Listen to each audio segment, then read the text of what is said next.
सर्वप्रथम मैं मंच पर विराजमान हमारे पूज्य स्वामी परिपूर्णानंद जी और पूज्य स्वामी दिव्यानंद जी को आप सबकी ओर से और अपनी ओर से प्रणाम निवेदित करता हूँ। और ये भारत की संत परंपरा, भारत का जो अपना देश है, ये संतों ने इसको जगा कर रखा है और आज की परिस्थिति में इनका एक बड़ा योगदान है। मित्रों, आज का ये जो हम लोग यहाँ मिले हैं इस मंच पर, इसका उद्देश्य और इसके बारे में थोड़ी सी जानकारी मैं देना चाहूँगा कि आज हम लोगों ने ये विभिन्न संस्थाएं जो हमारे हिंदू समाज की हैं, ये अकेले नहीं बल्कि सब मिल करके एक साझा मंच तैयार किया गया, सर्व सनातन समिति।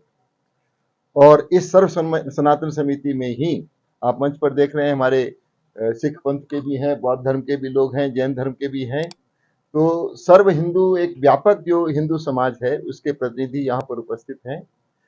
और हम ये जो अपनी बात कहना चाहते हैं, ये अपनी बात केवल कमरे में बैठकर नहीं, व्हाट्सएप पर लिखकर नहीं, बल्कि एक आंदोलन के रूप में एक अपनी गहरी आवाज, अपनी गहरी बात पहुंचाना चाहते हैं सरकार तक और बांग्लादेश तक भी। कल एक विशेष जो आयोजन हम लोगों ने रखा है कि राज्यपाल महोदय को ज्ञापन देंगे, जिसमें सारी परिस्थिति और हमारी इच्छा क्या है, हमारी मांगे क्या है, उसकी चर्चा होगी। और ज्ञापन देने के क्रम में मोराबादी मैदान में सुबह में कल 11 बजे 10 तारीख और 10 तारीख दिसंबर का एक विशेष महत्व है। यह ह्यूमन राइट्स डे है, इसकी भी चर्चा हम लोग थोड़ी सी करेंगे।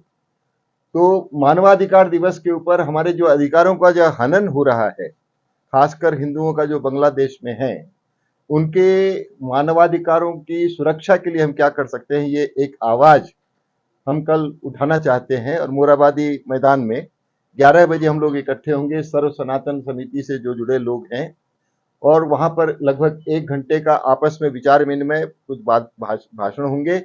और 12 बजे के बाद हम लोग वहां से प्रस्थान करेंगे, कचहरी चौक पर फिरालाल होते हुए, फिर वहां से वापस होते हुए हम लोग राज्यपाल भवन तक जाएंगे और वहां पर राज्यपाल महोदय को ज्ञापन देंगे। तो कल का यह एक कार्यक्रम है जो एक तरह की आक्रोश रैली है, विरोध मार्च है।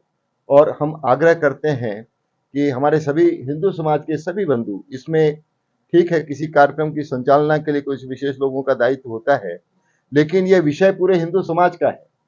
तो जो लोग चिंतित हैं, जो लोग इससे सरोकार रखते हैं, उन सब का हम लोग आह्वान करते हैं इस मंच से। और आप लोगों से निवेदन करते हैं कि हमारी आवाज आप सहस्त्र मुख से, हजारों मुख से इसको फैलाएं, ताकि ये हर कोने में बात पहुंचनी चाहिए और इसका एक असर, एक परिणाम दिखाना चाहिए। तो ये कल के कार्यक्रम की चर्चा हुई।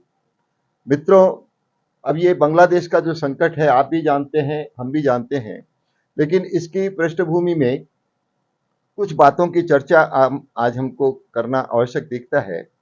खासकर ये जो चिन्मय दास प्रभु इस्कॉन फाउंडेशन के जो स्वामी हैं, इनको 25 नवंबर 2024 को ढाका एयरपोर्ट से गिरफ्तार कर लिया गया। और गिरफ्तार क्यों किया गया? इनके ऊपर देशद्रोह का चार्ज लगाया गया, सेडिशन चार्जेस।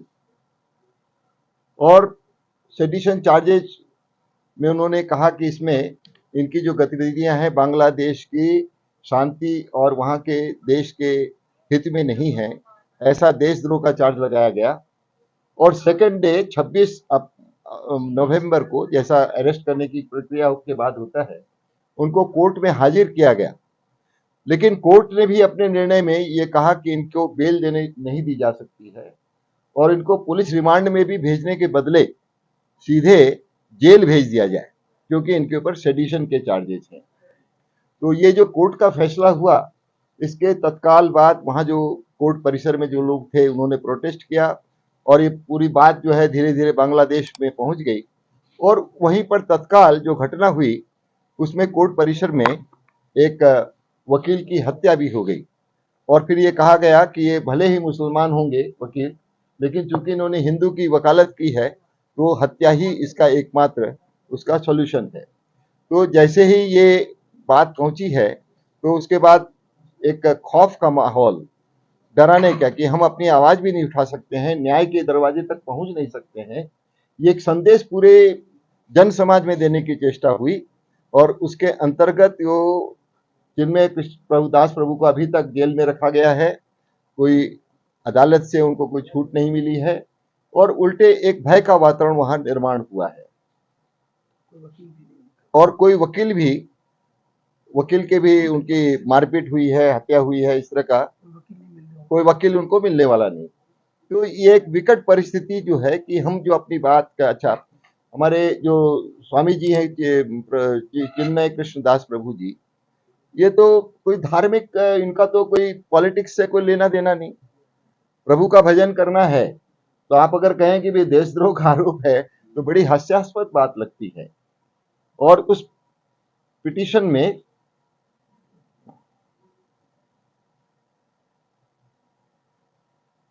हाँ हाँ ठीक है, एक जो बात कही कोर्ट में, जो उस समय जो बात कही गई, एक इस्कॉन के खिलाफ पिटीशन दाखिल किया, और उसमें दो तीन बात आई कि इस्कॉन फाउंडेशन को बैन कर दिया जाए।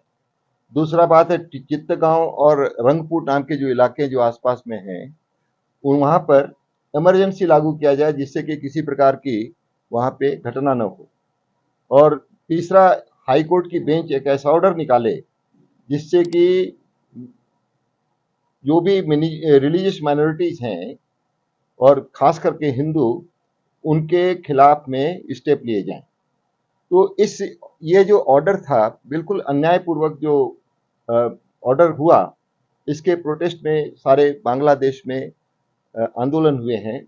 और इसको ने एक गुहार लगाई कि इसका अंतर्राष्ट्रीय स्तर पर इस पर इंटरवेंशन, हस्तक्षेप किया जाना चाहिए। और उस घटना के तुरंत बाद भारत सरकार ने भी अपनी प्रतिक्रिया जाहिर की, और भारत सरकार ने बहुत ही सीधे और सरल शब्दों में कहा कि हम अपना भारत की जो विदेश मंत्रालय है उसने कहा कि हम अपना डीप कंसर्न व्यक्त करते हैं इस घटना के ऊपर, और बांग्लादेश की सरकार से ये आशा करते हैं कि वो सुरक्षा के सभी उपाय करेंगे, और खासकर जो अल्पसंख्यक हैं उनके अधिकारों की और उनकी स्वतंत्रता की रक्षा के लिए आवश्यक कदम बांग्लादेश की सरकार उठाएगी, ऐसी हम आशा करते हैं। तो ये बहुत ही सिंपल और प्लेन शब्दों में मैं समझता हूं कि भारत सरकार ने अपना आक्रोश व्यक्त किया। लेकिन इसकी प्रतिक्रिया बांग्लादेश ने बड़े व्यापक ढंग से उन लोगों ने किया कि भारत सरकार खामखा हमारे आंतरिक मामले में हस्तक्षेप नहीं करे, और चिन्मय दास प्रभु के ऊपर जो आरोप लगाए गए हैं, ये सेडिशन, देशद्रोह के आरोप हैं, और कानून के अंतर्गत उनके ऊपर कार्रवाई होगी।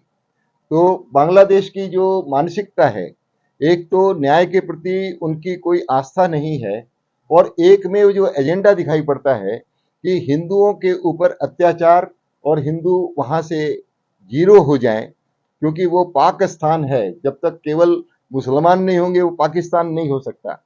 आपको शायद ध्यान में होगा 1947 में जब देश का विभाजन हुआ था, तो इसी आधार पे हो सकता है कि मुसलमान हिंदू या अन्य के साथ नहीं रह सकते।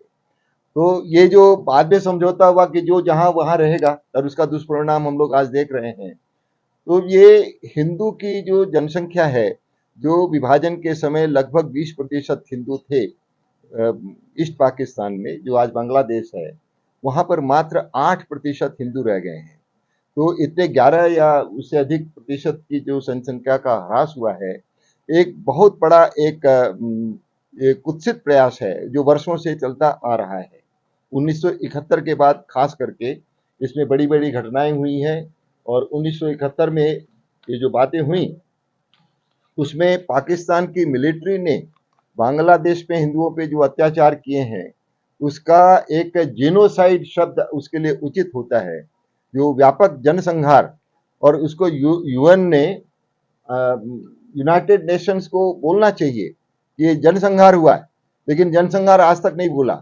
अब वहां की घटना क्या है, जनसंहार क्यों कहेंगे? तो वहां 1971 में जो मुक्ति वाहिनी द्वारा आंदोलन हुआ, 30 लाख लोग मारे गए थे, और 30 लाख लोगों की हत्या होने के बाद भी यूएन उसको जेनोसाइड का कहने के लिए आग्रही नहीं है। 1 करोड़ लोग भारत में शरणार्थी बनकर आए और सबसे बड़ी बात 2 लाख महिलाओं का बलात्कार हुआ। और उस समय जो वहाँ पाकिस्तान के जो जनरल याहिया खान थे, उन्होंने कहा कि बांग्लादेश की महिलाओं का बलात्कार किया जाए, जिससे वहाँ जो बच्चे पैदा होंगे उनका डीएनए चेंज हो जाएगा। तो इस तरह की उनकी कुत्सित मानसिकता कि महिलाओं का सम्मान की बात तो दूर, उनका बलात्कार और इस तरह की जो घटनाएं हुई हैं, और एक ही मान सकता है कि बांग्लादेश या ईस्ट पाकिस्तान में केवल मुसलमान ही रहें और कोई दूसरी जाति को बर्दाश्त नहीं कर सकते। ये बहुत ही जायज़ मांगे हैं और उन्होंने बांग्लादेश की सरकार के सामने रखी हैं और मैं इनको आपके सामने रखना चाह रहा हूँ। और उसी के समानांतर हम लोग भी अपनी बात कहना चाहते हैं। ये 7-8 बातें हैं, कृपया आप ध्यान से सुनेंगे, जो इस्कॉन ने वहाँ बांग्लादेश के कोर्ट के सामने रखी।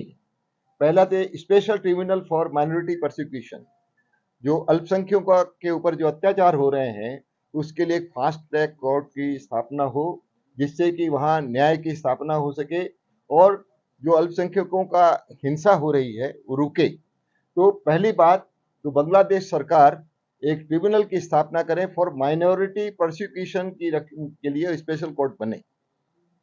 दूसरा है enactment of minority protection law, अल्पसंख्यक के सुरक्षा के लिए एक आवश्यक कानून बनाया जाए, विशेष कानून बनाया जाए और उसके कारण जो कानून का जो संरक्षण वहाँ की माइनॉरिटी को मिल सकता है, इसकी व्यवस्था की जाए।